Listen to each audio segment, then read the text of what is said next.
खबरों का lunch box. नमस्कार, मैं हूं अमन गुप्ता और आप रेडियो मनी 9 पर सुन रहे हैं खबरों का लंच बॉक्स। गांव में रहना हुआ शहरों से भी ज़्यादा मुश्किल। एसबीआई ने आरडी और एफडी दोनों पर बढ़ाया ब्याज। होटल रेस्टोरेंट्स में लगने वाले सर्विस चार्ज को लेकर अब क्या कहा गया, बताएंगे और जानेंगे। इसके अलावा भी बिजनेस फाइनेंस से जुड़ी कई और खबरें। तो शुरू करते हैं खबरों का लंच बॉक्स। गांव में रहना शहरों से भी ज़्यादा हुआ मुश्किल। पिछले एक साल से ग्रामीण क्षेत्रों में महंगाई शहरों से भी ज़्यादा। जनवरी में भारत की खुदरा महंगाई दर रही 6.52%। ग्रामीण महंगाई की दर रही 6.85%। इस दौरान शहरी खुदरा महंगाई दर रही 6%। खाने पीने की चीज़ों पर सेवा शुल्क यानी सर्विस चार्ज लेना अवैध। दिल्ली हाईकोर्ट ने कहा, बिना ग्राहक से पूछे सर्विस चार्ज वसूलना अवैध। हाईकोर्ट ने इसे बताया ग्राहकों के हित के खिलाफ। एसबीआई ने आरडी और एफडी पर बढ़ाई ब्याज दरें। 2 से 3 साल की आरडी पर मिलेगा 7% का ब्याज। वरिष्ठ नागरिकों को मिलेगा 50 बेसिस पॉइंट का अतिरिक्त ब्याज। एसबीआई ग्राहकों को 400 दिन की स्पेशल एफडी पर मिलेगा 7.10% का ब्याज। 31 मार्च तक खुलवा सकते हैं ये एफडी। आरबीआई ने 32 पेमेंट एग्रीगेटर को जारी किया लाइसेंस। अमेजन पे, Google India digital service, Infibeam avenues, Reliance payment और जोमेटो पेमेंट समेत दूसरी कंपनियों को सैद्धांतिक रूप से मिली मंजूरी। इनसे पेमेंट करना होगा सुरक्षित।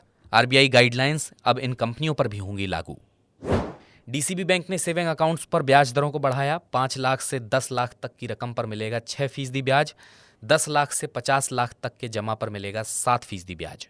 50 लाख से 2 करोड़ तक के डिपॉजिट पर मिलेगा 7.25% का ब्याज। पिछले 3 महीने से भारत में हीरा बनाने वाली इकाइयों ने हीरा बनाना किया कम। वैश्विक स्तर पर हीरे की मांग में कमी आने से 40% क्षमता के साथ काम कर रही हैं भारत में हीरे की कटिंग और पॉलिशिंग करने वाली इकाइयां। भारत में बने हीरे का सबसे ज़्यादा अमेरिका और चाइना में किया जाता है निर्यात। दोनों देशों में तनाव बढ़ने से भारत के निर्यातकों में है अनिश्चितता का माहौल, जिस वजह से हीरा बनाना हुआ कम। इस साल जनवरी में 33% बढ़त के साथ पिछले साल के मुकाबले 16,61,000 टन से ज़्यादा हुआ खाद्य तेल का आयात। भारत का जनवरी में सूरजमुखी तेल आयात बढ़कर 4,61,000 टन हुआ।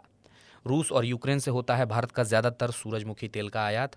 ये दोनों ही देश कम करना चाहते हैं अपने खाद्य तेल का भंडार। सूरजमुखी के तेल का आयात बढ़ने से पाम ऑयल के आयात और दाम में आ सकती है गिरावट।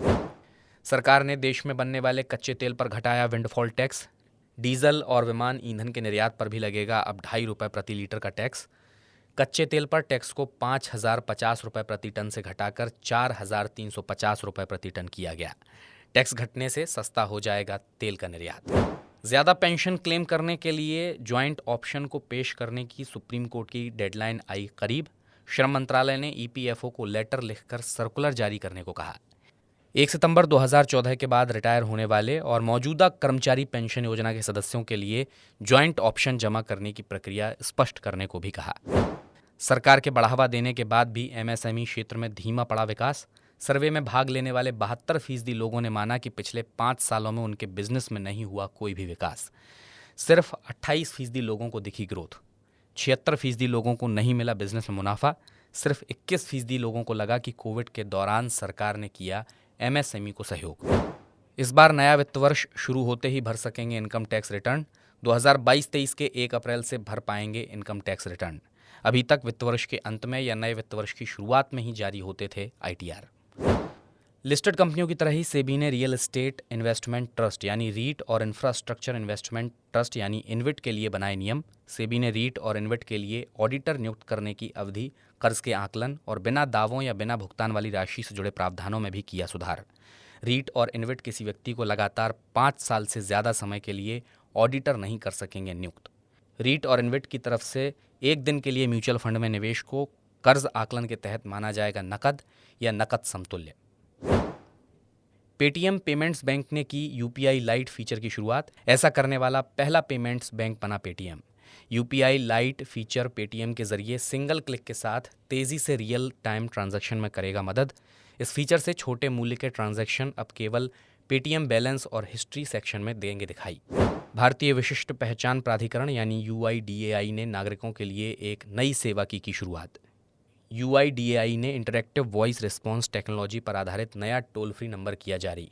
अब उपभोक्ता आधार कार्ड के स्टेटस की जानकारी घर बैठे कर पाएंगे हासिल।